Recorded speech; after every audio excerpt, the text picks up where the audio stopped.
السلام عليكم ورحمة الله وبركاته. الحمد لله رب العالمين والصلاة والسلام على أشرف المرسلين وعلى آله وأصحابه وأزواجه وذرياته وأهل بيته أجمعين.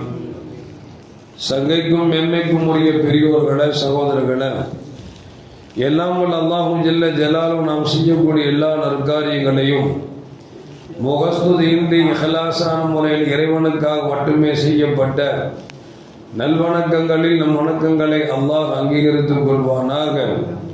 நாம் செய்யக்கூடிய வியாபாரங்களிலும் தொழில்துறைகளிலும் நஷ்டமில்லாத ஹலாலான முறையில் நிரம்ப லாபத்தை பெற்று அந்த லாபகரமான வாழ்க்கை கொண்டு தம் தேவைகளையும் தேவை உடையவர்கள் தேவைகளையும் நிறைவேற்றக்கூடிய நல்ல பொருளாதாரத்தையும் உள்ள விசாலத்தையும் அல்லாஹ் நம் அனைவர்களுக்கும் வழங்கி அல்வானாக.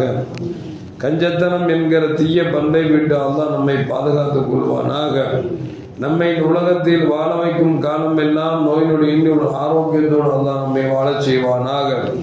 அந்த ஆரோக்கியமான வாழ்க்கை கொண்டு அல்லாஹ் ரசூலை நெருங்கக்கூடிய அனைத்து நல்லவர்களையும் புரியக்கூடிய நல்ல முத்தகின்களின் கூட்டத்தில் அல்லாஹ் நம்மை ஆக்கி அருள்வானாக. திடீர் மரணங்களை விட்டும் தீய மரணங்களை விட்டும் நம்மையும் நம் குடும்பத்தையும் நம் சமூகத்தையும் அல்லாஹ் முழுமையான முறையில் பாதுகாத்துக் கொள்வானாக. மருத்துவமனையின் செலவினங்களை விட்டும் வேதனைகளை விட்டும் அல்லாஹ் நம்மை காத்தருள்வானாக. நம்மில் யாரெல்லாம் நோயால் பாதிக்கப்பட்டு வீடே கதி என்றும் ஆஸ்பத்திரியை கதி என்றும் அல்லல் போட்டும் அவதிட்டு இருக்கிறார்களோ அத்தனை மக்களுக்கும் வெகு விரைவில் நோயை போக்கியுள்ள ஆரோக்கியத்தை வழங்குவதோடு அவர்களை கொண்டு அவர் குடும்பத்திற்கும் சமூகத்திற்கும் பலன் தரக்கூடிய மக்களாக ஆக்கி அருள்வானாக. நாம் இந்த உலகத்தில் வாழ்ந்து வருகிற நேரத்தில் லா இலாஹ இல்லல்லாஹ் முஹம்மதுர் ரசூலுல்லாஹ் என்ற கலிமாவை மொழிந்து ஜன்னத்துல் ஃபிர்தௌஸை கண்ணால் கண்டு அகமகிழ்ந்து சிரித்த வண்ணமாக மரணிக்கக்கூடிய நல்வாக்கியம் பெற்ற மக்களில் அல்லாஹ் நம்மை ஆக்கி அருள்வானாக. மரணித்தும் மரணிக்காத இறைநேசனும் கூட்டத்தில் அல்லாஹ் நம்மை ஆக்கி அருள்வானாக. நாளை மறுமையில கண்மணி முஹம்மது ரசூலுல்லாஹி ஸல்லல்லாஹு அலைஹி வஸல்லம் அவர்களின் திருக்கரங்களால் ஹவ்லுல் கௌசர் என்கிற திலாகத்தில் நீர் வருகி அன்னாரின் ஷஃபாத்தை பெற்று அன்னாரின் கரம் பிடித்து ஜன்னத்துல் ஃபிர்தௌஸ் என்ற உயர்ந்த சொர்க்கத்தில் அவர்களோடு அல்லாஹ் நம்மை சங்கமிக்க செய்வானாக. எல்லாவற்றுக்கும் மேலாக இறை அன்பை பெற்று இறைவனை பார்த்து பரவசமடையக்கூடிய அவருடைய லிக்காவையும் ரிலாவையும் பெற்ற மக்களில் அல்லாஹ் நம்மை ஆக்கிக் கொள்வானாக. அருமையான மோமின்கள, துல்ஹஜ் பிறை பிறந்து விட்டது. துல்ஹஜ் பிறையினுடைய முதல் நாள் அமர்ந்திருக்கிறோம். அல்லாஹு ஜல்ல ஜலாலு கண்மணி முஹம்மது ரசூலுல்லாஹி ஸல்லல்லாஹு அலைஹி வஸல்லம் அவர்கள் சொன்னது போன்று நாட்களிலேயே அமல் செய்வதற்கு ஆகச் சிறந்த நாளாக இந்த துல்ஹஜ் மாதத்தின் 10 நாட்கள் இருக்கிறது என்று பெருமானார் ஸல்லல்லாஹு அலைஹி வஸல்லம் மொழிந்தார்களே, அந்த நன்னாளில் எல்லா காரியங்களையும் இஹ்லாஸான முறையில் அதிகம் அவனை வணங்கி வழிபடக்கூடிய நல்ல முத்தகின்களின் கூட்டத்தில் அல்லாஹ் நம்மை ஆக்கி அருள்வானாக. அருமையான மோமின்களை, இந்த ஹஜ் பெருநாளுடைய தியாகம் என்பது நமக்கு சொல்லித்தரும் பாடம் என்னவென்று சொன்னால், எதை செய்தாலும் இறைவனுக்காக செய்யுங்கள் என்பதைத்தான் இந்த தியாகத்தினால் நமக்கு சொல்லி காட்டுகிறது. நம்ம எல்லோருக்கும் தெரியும், இப்ராஹிம் அலைஹிஸ்ஸலாம் நீண்ட காலமாக குழந்தை இல்லாமல் கிட்டத்தட்ட 120 வயதிலே அவர்களுக்கு இஸ்மாயில் அலைஹிஸ்ஸலாம் என்று சொல்லக்கூடிய ஒரு குழந்தை பிறந்து அந்த குழந்தை மீது அதீதியான பாசம் கொண்டிருந்த அவர்களை அல்லாஹ் ஜல்ல ஜலாலுஹு சோதிக்க நினைத்தான். கனவிலே தன் மகன் இஸ்மாயில் அலைஹிஸ்ஸலாம் அவர்களை அறுப்பது போன்ற ஒரு கனவு. இப்படிப்பட்ட கொடூரமான கனவை கண்ட எந்த தந்தை அச்சப்படாமல் பயப்படாமல் இருக்க முடியும்? எழுந்து அமர்ந்தார். அஊது பில்லாஹி மினஷ் ஷைத்தானிர் ரஜீம் என்று ஷைத்தானை விரட்டினார். இது ஷைத்தானுடைய கனவாக இருக்குமோ என்று நினைத்து ஷைத்தானை விரட்டினார்கள். அந்த கனவு மீண்டும் மீண்டும் தொடர்ந்து வர இது ஷைத்தானின் புறத்திலிருந்து வரக்கூடிய கனவு அல்ல, இது இறை செய்தி என்பதை விளங்கிக் கொண்டு இஸ்மாயில் அலைஹிஸ்ஸலாம் அவர்களை அறுக்க முயற்சித்தார்கள். ஆனால் அல்லாஹ் ஜல்ல ஜலாலுஹு பொதுவாகவே எந்த பொருளுக்கும் அதற்கென்ற ஒரு சக்தி எதற்கும் கிடையாது. இறைவன் நினைத்தால் மட்டும்தான் அந்த ஆற்றலை கொடுப்பானே தவிர மற்ற எதற்கும் தனிப்பட்ட முறை சக்தி கிடையாது. நெருப்பு சுடும் என்று சொல்லுவோம், ஆனால் இப்ராஹிம் அலைஹிஸ்ஸலாம் அவர்களுக்கு நெருப்பு சுடவில்லை. கத்தி அறுக்கும் என்று கேள்விப்பட்டிருக்கிறோம், அறுத்திருக்கிறோம். இப்ராஹிம் அலைஹிஸ்ஸலாம் தன் மகனை அறுக்கிறார்கள், அறுபடவில்லை என்றால் எதற்கும் தனிப்பட்ட முறையில் அதற்கு உண்டான சக்தி எதுவும் கிடையாது. எதற்கு என்னென்ன சக்தியை இறைவன் கொடுத்திருக்கிறானோ, இறைவன் கொடுக்கிறானோ அந்த சக்தி தான் நடைபெறுமே தவிர அப்படி கொடுக்கப்பட்டிருக்கிற சக்தியும் கூட இறைவன் நாடினால் அந்த நேரத்தில் எடுத்து விடுவான் என்பதை இப்ராஹிம் அலைஹிஸ்ஸலாம் நிகழ்வு நமக்கு சொல்லி காட்டுகிறது. இப்பொழுது வரும்போது ஒரு செய்தியை பார்த்தேன்.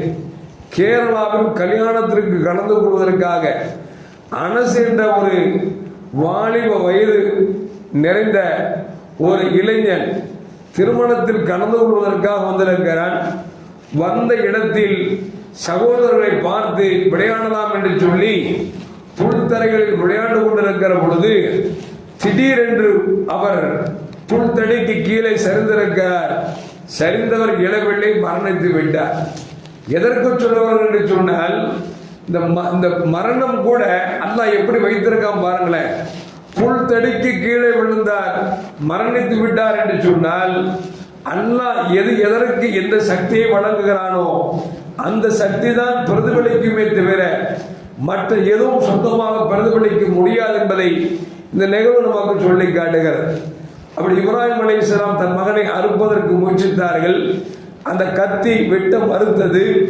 கோபத்தில் கத்தி எடுத்து பக்கத்தில் இருக்கக்கூடிய மலையின் மீது அடித்தார்கள். மலை பிளந்தது என்றால் அந்த கத்தி எந்த அளவுக்கு ஷார்ப்பாக இருந்திருக்க முடியும் என்பதை கொஞ்சம் விளங்க வேண்டும்.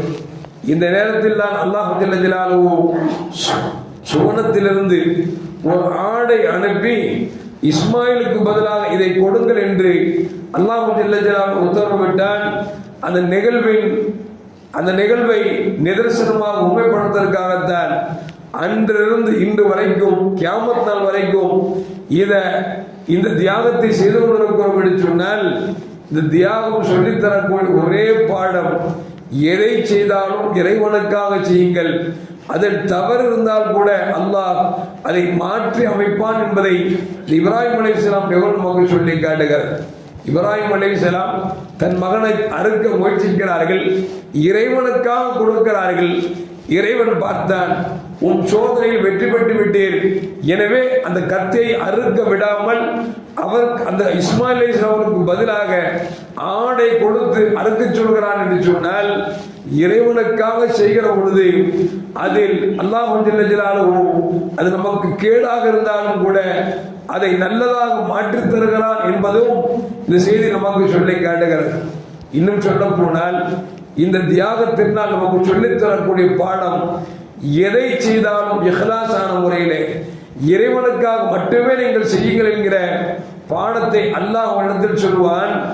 அல்லாஹ் சொல்வான், லை யனாலல்லாஹு லுஹூமுஹா வலா திமாவுஹா வலாக்கின் யனாலுஹு தக்வா. நீங்கள் கொடுக்கக்கூடிய மாமிசத்தையோ அல்லது இரத்தத்தையோ அது அல்லாஹ்வை போய் சேர்வதில்லை, மாறாக வலாக்கின் யனாலுஹு தக்வா, நீங்கள் கொடுக்கிற பொழுது உங்கள் எண்ணம் தான் என்ன என்று இறைவன் பார்க்கிறான்.